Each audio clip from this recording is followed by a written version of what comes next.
विश्वानिदेव सवितरुर्दुरितानि परासु यद्भद्रं तन्नयासु।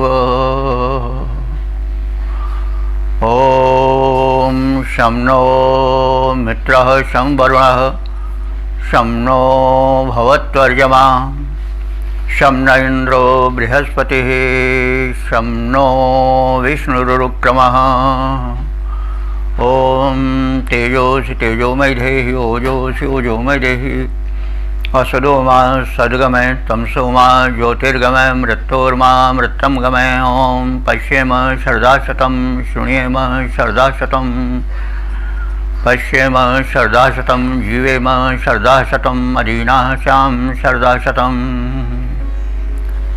ॐ वेद प्रेमियों सुधी श्रोताओं, संप्रति हम सब साक्षात परब्रह्म परमेश्वर की वाणी ऋग्वेद के प्रथम मंडल के 68वें सूक्त की व्याख्या में प्रवेश करने जा रहे हैं। यह सूक्त 10 मंत्रों वाला है। इस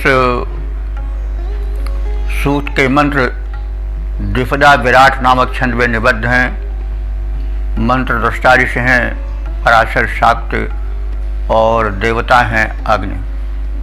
शीर्षक है अग्नि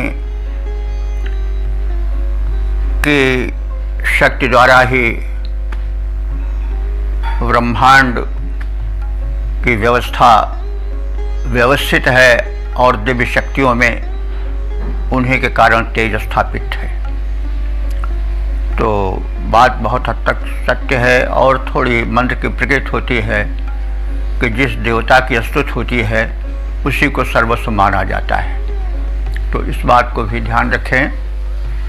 तो अब सर्वप्रथम मंत्र का पाठ हो जाए। ओम श्रीगणन्नुपस्याद्दिवं भरण्युः वस्थातुश्च रथमक्तून् व्युणोत् पर्यदेशामेको विश्वेशां भुवद्देवो देवानां महित्वा। तो यज्ञ विज्ञान के विषय में थोड़ा परिचय कर लें, क्योंकि यज्ञ ही पर वैदिक धर्म विशेष रूप से आधारित है और यज्ञ का एक वैज्ञानिक महत्व है और यज्ञ से अग्निदेव का बड़ा संबंध है। अग्नि में औषधीय द्रव्य और अन्न घृतादि के साथ आहूत किया जाता है। उससे जो धूम निकलता है वह आकाश में फैल करके पर्यावरण शोधन करता है, विषाणुओं का विनाश करता है और एक स्वास्थ्यप्रद वातावरण बनाता है। तन और मन दोनों स्वस्थ रहते हैं। इसलिए यज्ञ विज्ञान के कारण अग्नि का व्यावहारिक महत्व है। तो अब शब्दार्थ से परिचित हो लें और देवता के स्वरूप को, उनकी भौतिक और आध्यात्मिक दोनों शक्तियों को ध्यान में रख करके हम आगे बढ़ेंगे तो मंत्र का आशय स्पष्ट होता जाएगा। अन्यथा भाषा शैली की कठिनता के कारण कभी कभी मंत्र एक पहेली सा समझ पड़ता है। तो इसीलिए हम कभी कभी रुककर थोड़ा और अधिक व्याख्यायित करते हैं। और आप सब भी सुधी सज्जन हैं, विद्वान हैं, उसको समझते रहेंगे, विचार करते रहेंगे। अब शब्दार्थ से परिचय प्राप्त कर लें। भुरण्यु भ्रूणु कहते हैं हवि धारण करके उसके औषधीय गुणों द्वारा प्राणिमात्र का भरण पोषण करने वाले अग्निदेव। अस्थातुम चरथम श्रेण्यन, अस्थातु कहते हैं अस्थावर को, अस्थावर कहते हैं जो स्थिर प्राणी हो, जैसे वृक्ष आदि हैं, लताएं हैं, औषधियां हैं, ये सब अस्थावर हैं, स्थिर हैं, चलते फिरते नहीं हैं। तो हमारे यहाँ प्राणियों की दो कोटियाँ की गई हैं, एक अस्थावर और एक जंगम। तो अग्नि दोनों का कल्याण करते हैं। वे अस्थातु माने अस्थावर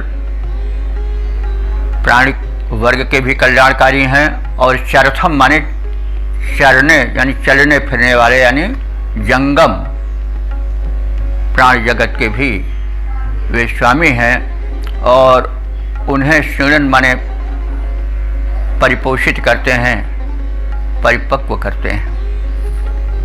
दिवम उपस्थातु, वे आकाश में अपनी दिव्यता को स्थापित करते हैं। वही यज्ञ विज्ञान के संदर्भ में जो अग्नि से धूम निकलता है वो आकाश में स्थापित हो जाता है और प्राणी मात्र का कल्याण करता है। इसीलिए दिवम उपस्थातु कहा गया है। अग्निदेव, दिव माने आकाश में अपने को स्थापित करते हैं और उस धूम के माध्यम से प्राणी मात्र का कल्याण होता है। और अग्निदेव क्या करते हैं, अक्तून, अक्तु कहते हैं रात्रि को, और अक्तून माने रात्रियों को, विवृणोत माने अपने तेज से परिपूर्ण करते हैं। देखिए अग्नि जो हैं वे यावत प्रकाशमान वस्तुएं हैं वो सब अग्नि ही के कारण हैं। क्या वस्तुओं में जो प्रकाश है, दिव्यता है, वो अग्नि का कारण है। सूर्य भी अग्नि का एक विशाल पिंड है, और असंख्य जो ग्रह नक्षत्र हैं वो सब भी अग्नि से ही प्रकाशित हैं। तो अग्नि का यानी भिन्न भिन्न तारामंडलों का, सूर्यों का जो प्रकाश है वो सब अग्नि ही के कारण है, और उसका परावर्तित रूप जो है वो रात्रि के अंधकार को प्रकाश में कुछ बदलता रहता है। घनघोर अंधकार में भी तारों के कारण, जिनमें कि अग्नि का ही एक रूप प्रकाशित है, वो कुछ प्रकाशित सा उजाला फेंकता सा प्रतीत होता है, और काली रात्रि में भी कुछ दिखाई पड़ता है। तो इस तरह से जो अग्निदेव हैं वो अक्तून रात्रियों को भी प्रकाशित करते हैं। और एशाम विश्वेशाम देवा नाम, और एशाम माने इन अग्नि के द्वारा ये सभी, विश्वेशाम माने संपूर्ण देवमंडल जो हैं वे महित्वा माने महिमा को प्राप्त करते हैं। अग्नि के कारण ही देव में शक्तियाँ आती हैं। देव आप जानते हैं कौन है, जो प्रकृति के उपकरण हैं, ऋषियों ने उन्हीं को देव माना है। जल भी आप जिसको कहते हैं वे भी देवता हैं, पर्जन्य मेघमंडल वो भी देवता हैं, पवन वो भी देवता हैं। तो इन देवताओं को दिव्यता अग्नि ही तो देते हैं। यानी जब पर्यावरण शोधित होता है तो इन प्रकृति के उपकरणों में जिनको कि देव ऋषियों ने माना है उनमें दिव्यता आती है। तो इस कारण से कहा गया है कि एशाम विश्वेशाम देवानाम, इन सभी देवों में देवत्व लाने वाले, दिव्यता लाने वाले अग्निदेव ही हैं। और अकेले एकह देवा, ये अकेले देव जो अग्नि हैं वही परिभुवत चारों ओर सबको जीवन प्रदान करते हैं और दिव्यता प्रदान करते हैं। अब इसका हम एक सपाट अर्थ जान लें। हवि धारण करने वाले, सबका भरण पोषण करने वाले अग्निदेव स्थावर और जंगम वस्तुओं को परिपक्व कर हव्य द्रव्य को आकाश में स्थापित कर पौष्टिकता प्रदान करते हैं, स्वस्थ वातावरण बनाते हैं। रात्रियों को वे अपने तेज से आलोकित करते हैं और इंद्राज समग्र देवों में अपनी महत्ता को स्थापित करते हैं और इसीलिए वो इन सभी देवों में अग्रणी हुए, क्योंकि दिव्यता देवों को अग्नि द्वारा ही मिलती है। तो यहाँ पर ऋषि अग्नि और आकाशीय तेज में एक ही तत्व का प्रसार देखकर चल रहा है। ग्रह नक्षत्रों में जो व्याप्त परावर्तित प्रकाश है वो सब अग्नि की ही देन है, और निशा जो प्रकाशित होती है वो अग्नि के ही कारण होती है। सूर्य भी अग्नि का रूप है, और जो चांदनी आदि है वो सब परावर्तित है। सूर्य का प्रकाश पड़ता है तो ही चांदनी बन जाती है, चंद्रमा पर आती है। कुछ पिंड जो हैं प्रकाशित हैं, कुछ अप्रकाशित हैं, तो जो अप्रकाशित हैं उनमें प्रकाशित पिंड का ही प्रकाश पड़ता है और वही परावर्तित होकर के चारों ओर विस्तृत होता है। तो इस तरह से हम जो है इसका सामान्य अर्थ जानें और अब इसके पद रूपांतरण पर ध्यान दें। अग्नि जड़ जंगम जगत के सुपोषक हैं, हव्य द्रव्यधारी जग जीवन चलाते हैं। द्रव्य परिपक्व करते हैं, ऊर्जा भरते हैं, काली रजनी को तेज द्वारा चमकाते हैं। तुम हो प्रकाशी और ताप बने छाए हुए, अंबर अवन तुम से ही प्राण पाते हैं। निज महिमा से अग्रणी बने हो देव मध्य, महिमा महान गुण गान सभी गाते हैं। और हम ऋग्वेद के प्रथम मंडल के 68वें सूक्त के दूसरे मंत्र की व्याख्या में प्रवेश करने जा रहे हैं। यह मंत्र द्विपदा विराट नामक छंद में निबद्ध है। मंत्र दृष्टा ऋषि हैं पराशर शाक्त और देवता हैं अग्नि, और शीर्षक है अग्नि द्वारा ही देवों में दिव्यता आ पाती है। तो अब हम इस मंत्र का पाठ कर लें। ओम आदित्ये विश्वे क्रतुं जुषन्त शुष्काद्यद्देव जीवो जनिष्ठाः भजन्तो विश्वे देवत्वं नामृतं सपन्तो अमृतमेवैह। शब्दार्थ से परिचय प्राप्त करें। देव, हे दिव्यता संपन्न अग्निदेव। यत माने जब, शुष्कात जीव, जब तुम शुष्क माने सूखे हुए द्रव्य अर्थात काष्ठ के घर्षण से तुम उत्पन्न होते हो। तो ये आप सब जानते हैं कि यज्ञ अग्नि जो है वो दो लकड़ियाँ होती हैं, अरणी जिसको कहते हैं, उससे घर्षण किया जाता है। तो घर्षण से अग्नि उत्पन्न होती है और उसी अग्नि से जो है वह प्रज्वलन होता है और अग्नि दीप्त होती है और फिर आहुति का क्रम प्रारंभ होता है। सब लोग बड़े प्रसन्न हो जाते हैं।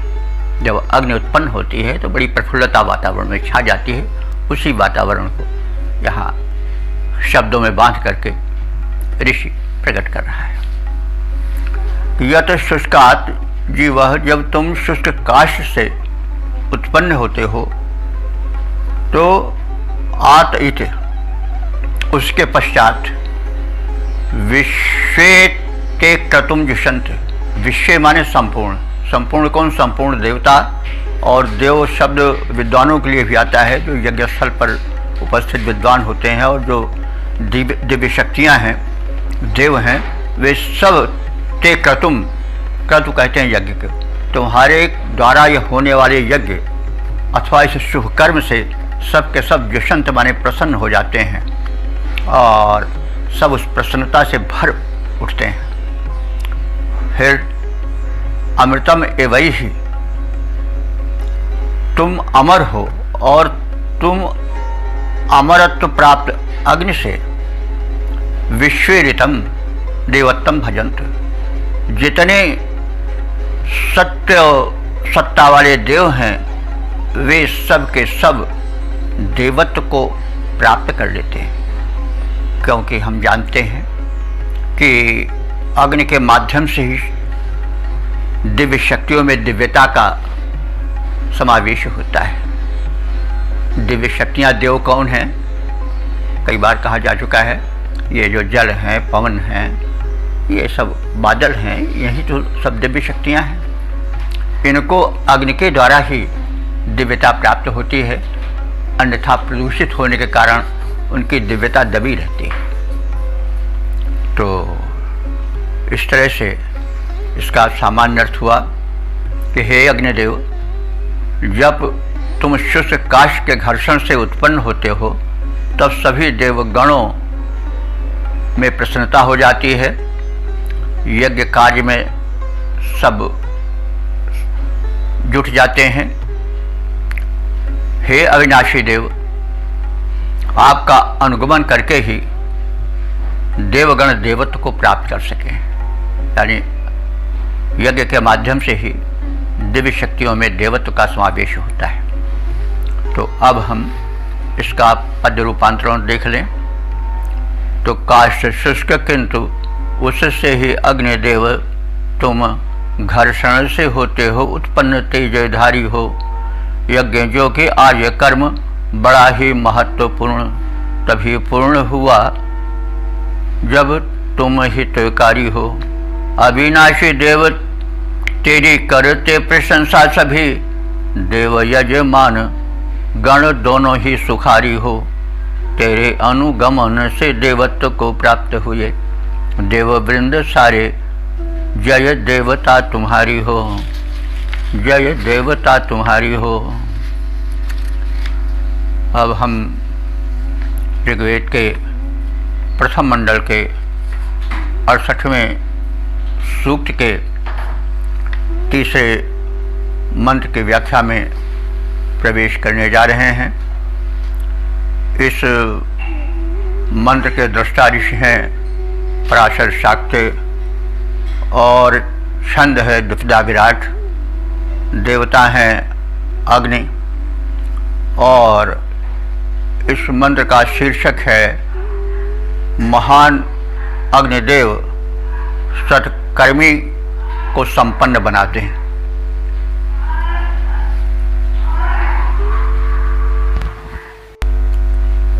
हाँ, संप्रति संबंधित मंत्र का पाठ हो जाए। ओम ऋतस्य प्रेषा ऋतस्य धीतिर्विश्वायुर् विश्वे अपांसि चक्रुः यस्तुभ्यं दाशाद्यो वाते शिक्षा तस्मै चिकित्वान् रयिं दयस्व। शब्दार्थ जाने। ऋतस्य प्रेषा, ऋत कहते हैं सत्य को, वह सत्य जो शाश्वत सत्य है उसे ऋत कहते हैं, और प्रेषा कहते हैं प्रेरक। तो सार्वभौम सत्य के प्रेरक हे अग्निदेव, तुम सार्वभौम सत्य के लिए प्रेरणा भरने वाले हो। तुम्हारी ही प्रेरणा से शाश्वत सृष्टि संबंधी व्यवस्था का ज्ञान हो पाता है। और तुम जो हो ऋतस्य धीति, ऋत माने सत्य, सत्य कौन? जो सार्वभौम सत्य है, उसके धीति माने रक्षक हो, धारण करता हो। एक व्यवस्था है, वही ऋत है। ऋत अगर स्थिर न रहे तो सब डगमगा जाएगा। जैसे एक व्यवस्था है कि विद्युत का संचरण कुछ द्रव्यों में होता है, जैसे लोह में बड़ी जल्दी हो जाता है, जल में बड़ी जल्दी हो जाता है, कुछ द्रव्यों में नहीं होता, काष्ठ आदि में, प्लास्टिक आदि में। एक व्यवस्था है, वही रीत है। अगर वो व्यवस्था खंडित हो जाए तब कैसे काम चलेगा? तब लकड़ी में, सूखी लकड़ी में बिजली आ जाएगी और लोहे में नहीं आवेगी, सारी व्यवस्था चौपट हो जाएगी, आगे कोई काम ही नहीं बढ़ पाएगा।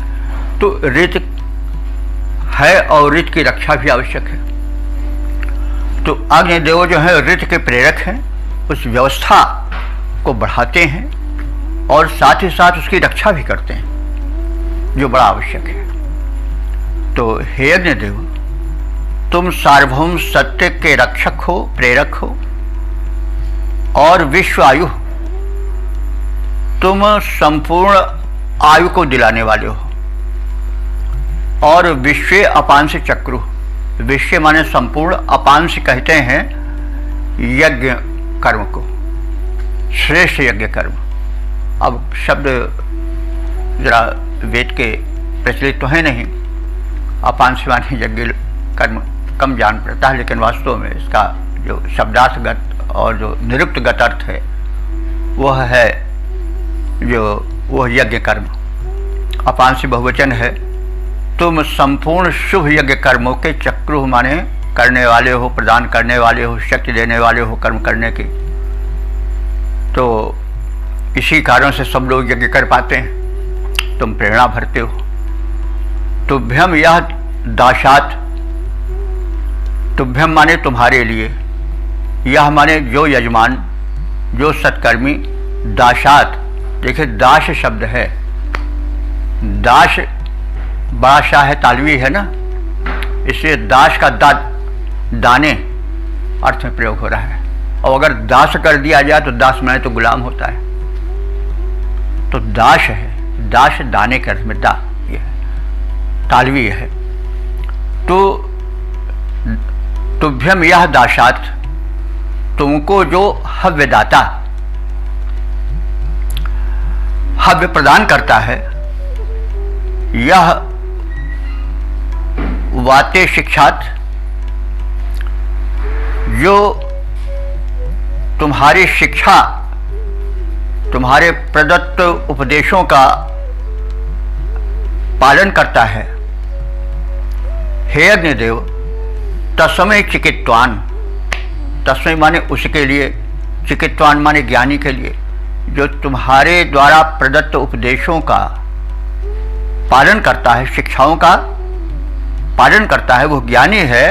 और ऐसे ज्ञानी व्यक्ति के लिए आप कृपया रयिम दयस्व, रय कहते हैं समृद्धि को, धन संपदा आदि को, तो उसको आप विविध प्रकार के धन और संपदाएं, दयस्व माने दो, प्रदान करो। तो इस प्रकार से संक्षिप्त शब्दार्थ हो गया। अब हम भावार्थ से परिचित हो लें। अग्नि देवता सत्य के प्रेरक हैं, सत्य के रक्षक हैं, यह सबको आयु प्रदान करने वाले हैं, आयु प्रदान करते हैं। यह सब कई बार व्याख्यायित हो चुका है। अग्नि शरीर में ऊर्जा और आयु दोनों का वर्धन करने वाला है, ये सब हम जानते हैं। हे अग्निदेव, सब तुम्हारे लिए ही यज्ञ कर्म करते हैं, यानी तुम्हें ही आश्रय बना करके शुभ कर्म यज्ञादि में संलग्न होते हैं। जो आपके इस महत्ता को जानता है वो ज्ञानी है और वो इसलिए हव्यदान करता है, शुभ कर्म में संलग्न होता है। तो ऐसे ज्ञानी को हे अग्निदेव आप धन धान्य से संपन्न करो, यह आपसे प्रार्थना है। अब इसके पश्चात हम इसका छंदोबद्ध रूप देख लें। प्रेरक परम सत्य के हैं अग्निदेव दिव्य, प्रेरक परम सत्य के हैं अग्निदेव दिव्य, सत्य को सुरक्षा करते सदा प्रदान है। जग के समस्त प्राणियों को आयु दान देते, अग्नि के निमित्त सारे कर्म के विधान हैं। तुम हो महान अग्नि देवता प्रधान, तुम्हें हव्य दान देता तथ्य जो कि यह जान है। उसे धन दान करो, वैभव प्रदान करो। और कौन जगत में तुम सा महान है, और कौन जगत में तुम सा महान है। अब हम ऋग्वेद के प्रथम मंडल के 68वें सूक्त के चौथे मंत्र की व्याख्या में प्रवेश करेंगे। यह मंत्र द्विपदा विराट नामक छंद में निबद्ध है। मंत्र दृष्टा ऋषि पराशर शाक्य हैं और देवता अग्नि हैं, तथा इस मंत्र का शीर्षक है अग्नि वीर्य बनकर संतानोत्पत्ति में सहायक होते हैं। संप्रति संबंधित मंत्र का पाठ हो जाए। ओम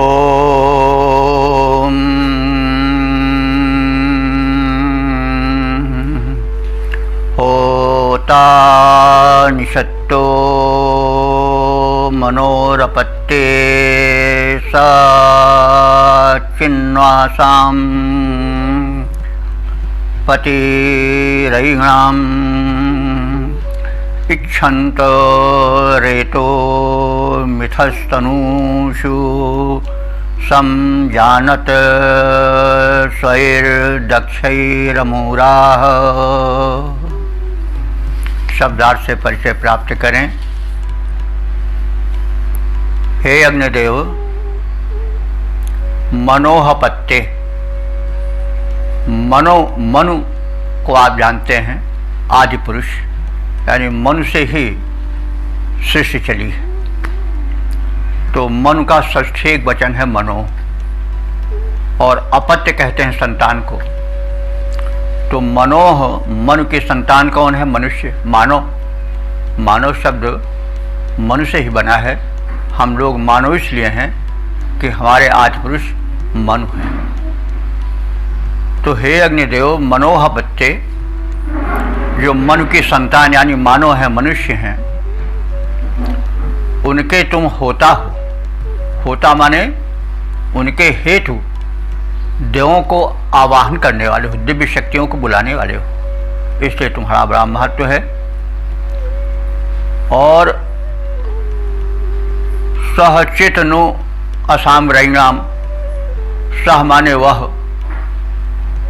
तुम अग्निदेव। प्रजा आसाम शब्द है। आसाम माने प्रजा, प्रजा माने संतान।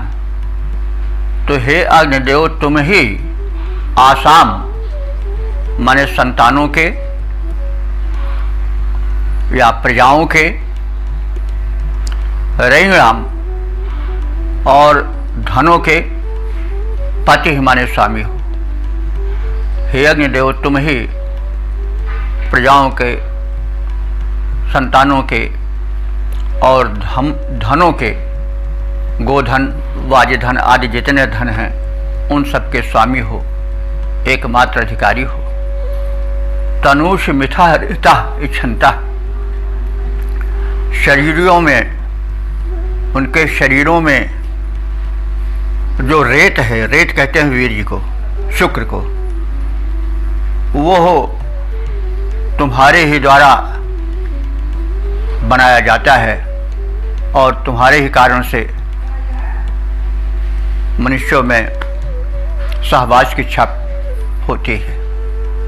तो यह कैसे? ये तो हम सब जानते हैं कि जो चयापचय होता है, मेटाबॉलिज्म होता है शरीर में, वो अग्नि के कारण ही होता है।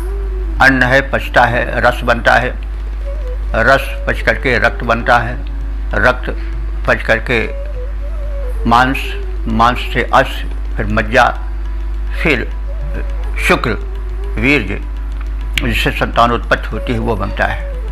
तो ये जो चयापचय है यह अग्नि द्वारा ही होता है, तो हम सब जानते हैं। तो इस प्रकार से अग्नि की महत्ता का वर्णन करता हुआ ऋषि कह रहा है कि जो यह संतान परंपरा है, जो यह जन्म और सृजन की परंपरा है,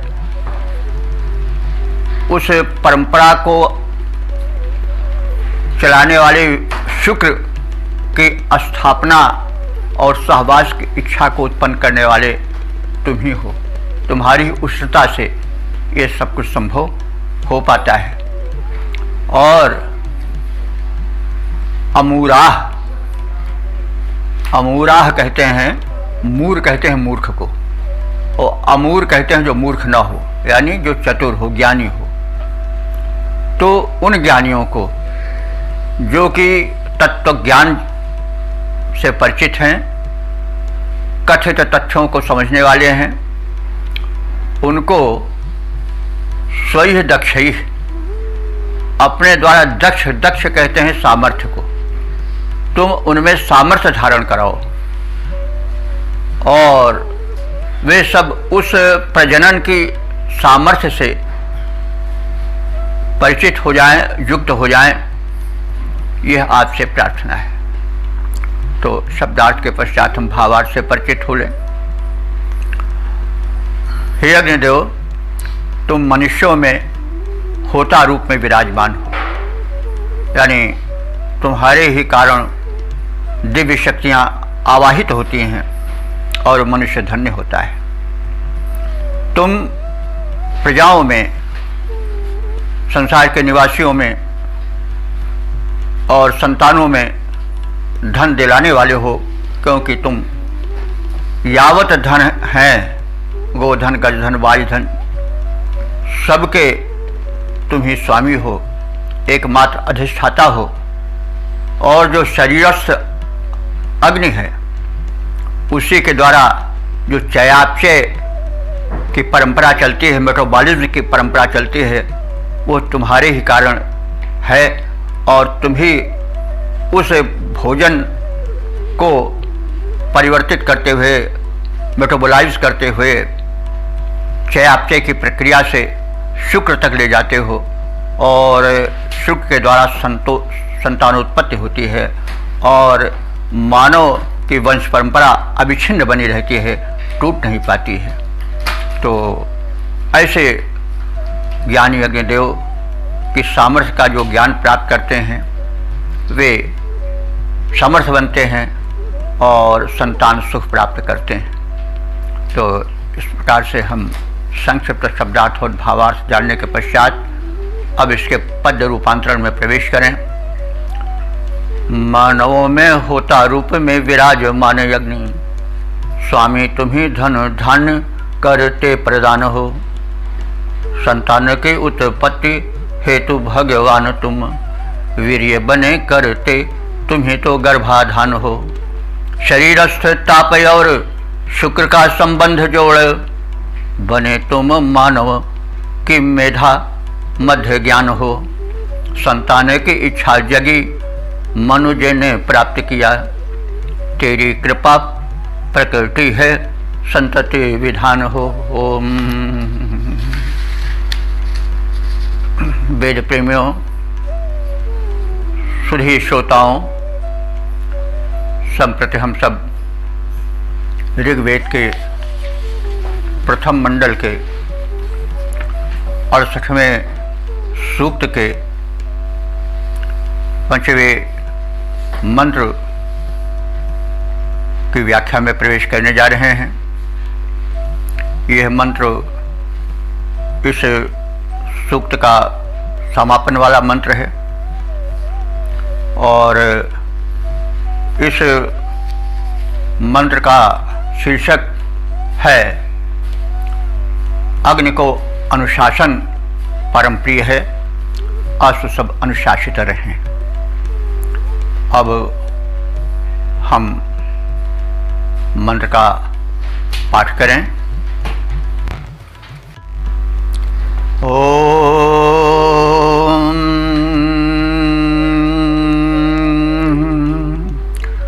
पितुर्न पुत्राः क्रतुं जुषन्तु श्रोषन्ने अस्य शासं तुरासः वीराय औणो दुरः पुरक्षुः पिपेश नाकम् अश्रुभिर्दमूनाः। अब शब्दार्थ से परिचय प्राप्त कर लें। भागवती सृष्टि में अनुशासनहीनता अक्षम्य है, तो इसलिए इस मंत्र में अनुशासन पर विशेष जोर दिया गया है और उपमा दी जा रही है कि पितुः न पुत्राः। जैसे पिता का आदेश मानने वाला पुत्र पिता को बड़ा प्यारा होता है, वैसे जो सृष्टि की रीति की व्यवस्था है, शाश्वती सार्वभौम सृष्टि संचालन की व्यवस्था है, उसको मानने वाला, उसका पालन करने वाला अग्नि भगवान को परम प्रिय होता है।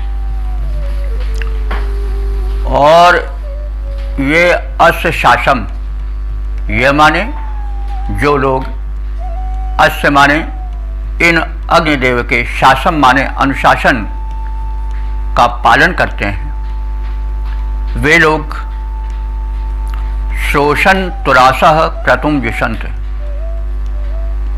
शोषम माने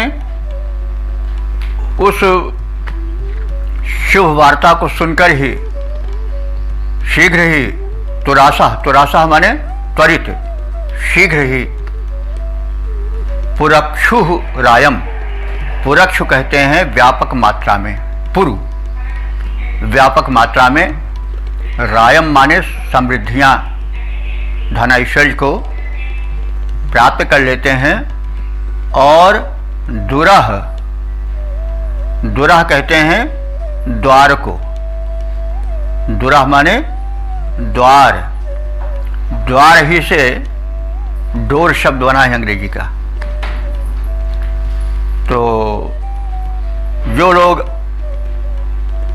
शिष्य के निर्धारित अनुशासन का पालन करते हैं वो अग्नि देवता के परम प्रिय बन जाते हैं और अग्नि देवता उनके लिए धन के द्वार औरणोत माने खोल देते हैं। रायः दुरः भी औरणोत, उनके लिए वे धन के द्वार खोल देते हैं। अब अग्नि का संयम देखिए, उसको बता रहा है कि अग्नि स्वयं संयमित है और संयमित व्यक्ति ही संयम की शिक्षा दे सकता है। तो दमूना, दमूना कहते हैं यज्ञ गृह को, जिसमें कि अग्नि का निवास रहता है। तो अग्निदेव वेदी में, अग्निगृह में कितने संयमित रहते हैं कि वहाँ कहीं कोई आग नहीं लगने पाती कि वो अपनी उपस्थिति से सबको जला दें। संयमित रहते हैं, बिल्कुल पड़े शांत पड़े रहते हैं और अग्नि संयमित सर्वत्र शांत पड़े रहते हैं। यद्यपि अग्नि हर जगह है, जल में भी है, काष्ठ में भी है, लेकिन वे संयमित रहते हैं। जब उनको बुलाया जाता है किसी माध्यम से तब वे प्रकट होते हैं, वे अनुशासित रहते हैं। तो जो अनुशासित रहता है वही अनुशासन का पाठ पढ़ा सकता है। तो ऋषि कह रहा है कि हे अग्निदेव, तुम दमूना माने यज्ञ गृह में अनुशासित रहते हो और अस्त्र भी अस्त्र भी कहते हैं, जो है वो हो तारों को, नक्षत्रों को। अब ये सब अप्रचलित शब्द हैं, ये लौकिक संस्कृत में नहीं सुनाई पड़ते हैं, लेकिन वैदिक संस्कृत में है। तो अस्त्र भी माने नक्षत्रों द्वारा, तृतीय बहुवचन है। आप अपने ही रूप को उनमें प्रेषित करके, अपनी ही शक्ति को उन नक्षत्रों में प्रेषित करके नाकम पिपेश, नाक को यानी द्युलोक को या गगनमंडल को प्रकाशित करते हो। नाक शब्द कहा गया स्वर्ग को, सपने हो ही भिखारी पर रंग का नाकपति हो। नाक शब्द की व्युत्पत्ति है, ज़रा देखना पड़ेगा, का माने होता है आनंद, और आ जोड़ दिए अकाह, अकाह माने दुख, तो का माने सुख, अक माने दुख, और फिर ना लग गया तो ना अक में दीर्घ संधि हो गई तो नाक बन गया। नाक माने जहाँ दुख ना हो, तो स्वर्ग ही वह स्थान है जहाँ पर के दुख बिल्कुल से नहीं रहता, सुख ही सुख रहता है। तो नाकम पिपेश, तुम हे अग्निदेव स्वयं संयमित रह करके यज्ञ गृह में शांत पड़े रहते हो, किसी को कोई क्षति नहीं पहुंचाते हो, लेकिन तुम्हें प्रताप तेज इतना है कि तुम्हारी तेज से गगन मंडल में, दिलोक में सर्वत्र प्रकाश है, सुख ही सुख है, आनंद ही आनंद है। तो यह तुम्हारी श्रेष्ठता, नम्रता और क्षमाशीलता और अनुशासन प्रियता का उदाहरण है, और तुम अनुशासित हो, इसलिए तुमको अनुशासन परम प्रिय है। यह संदेश है इस मंत्र का, और व्यक्ति को अनुशासित रहना चाहिए। अनुशासन का अलग लाभ है। अब हम इसके पद्य रूपांतरण प्रदर्श डालें। अग्निदेव को है अनुशासन अतीव प्रिय, होता अनुशासन से सिद्ध सब काम है। आज्ञाकारी सुत सम क्रियारत जो मनुष्य, प्राप्त होता धन धान्य उन्हें अविराम है। प्रगति के पट खुल जाते उनके लिए हैं, होती नहीं उन्नति में कहीं रोक थाम है। बिना टकराए नभ में सजाए तारे कोटि, बिना टकराए नभ में सजाए तारे कोटि, संयमित अग्नि के ही क्रिया का परिणाम है, संयमित अग्नि के क्रिया का परिणाम है। तो इस प्रकार से अग्नि मूर्तिमान ऊर्जा हैं, और उन्हीं की ऊर्जा से सृष्टि संचालन होता है। विद्युत आदि रूप में उन्हीं का प्रवेश है। वे अग्नि बड़े अनुशासन प्रिय हैं और चाहते हैं कि सृष्टि में अनुशासन रहे, और भागवती सृष्टि में अनुशासन का बड़ा महत्व है। और अब इस प्रकार से हम इस 68वें सूक्त के 10वें मंत्र की व्याख्या से संक्षिप्त परिचय प्राप्त किए। अब इसका सारांश भी जान लें। इस प्रथम मंडल के 68वें सूक्त में कुल 10 मंत्र हैं जो व्याख्यायित हो चुके हैं। अब तक व्याख्यायित समस्त मंत्रों की संख्या 785 हो चुकी है। इस 68वें सूक्त के ऋषि हैं पराशर शाक्य, छंद है द्विपदा विराट, और देवता हैं अग्नि। और अग्नि के प्रारूप से हम पूर्व परिचित हो चुके हैं। अब मंत्रानुसार उसके सार को जान लें। प्रथम मंत्र में देवों में अग्नि सर्वश्रेष्ठ हैं, उनके तेज से त्रिलोक में तेज विद्यमान है, इसका कथन है। दूसरे मंत्र में अग्नि द्वारा ही देवों में दिव्यता आ पाती है, यह कथन है। तीसरे मंत्र में महान अग्निदेव सत्कर्मों को करने वाले यजमानों को धन प्रदान करें, इस तथ्य का उद्घाटन है। और चौथे मंत्र में अग्नि ही वीर्य बनाकर शरीर में संतानोत्पादन की क्षमता प्रदान करते हैं। और पांचवें मंत्र का कथन है कि अनुशासन में रहना चाहिए, क्योंकि अग्निदेव को अनुशासन अतीव प्रिय है। यह सूक्त जो है वो द्विपदा विराट छंद में निबद्ध है, आप सब जानते हैं। तो इसमें 2 पद हैं, 2 चरण हैं, और दोनों चरणों को संयुक्त करके एक मंत्र का रूप दिया गया है। इस कारण से अगर प्रत्येक पद को एक चरण माने तो 10 संख्यक मंत्र हो जाते हैं, और अर्थ करने में दोनों को समेट करके एक करके अर्थ किया जाता है। तो इस प्रकार से वो 5 संख्यक हो जाता है। संहिताओं में भी ऐसे ही निर्देश है। मंत्र 1 दिया गया है, उसके साथ फिर 1 और 2 दोनों जोड़ दिए गए हैं। तो इसी प्रकार से 2 के साथ 3 और 4 ऐसे क्रम चला है, आप सब जानते हैं, पहले भी कहा जा चुका है।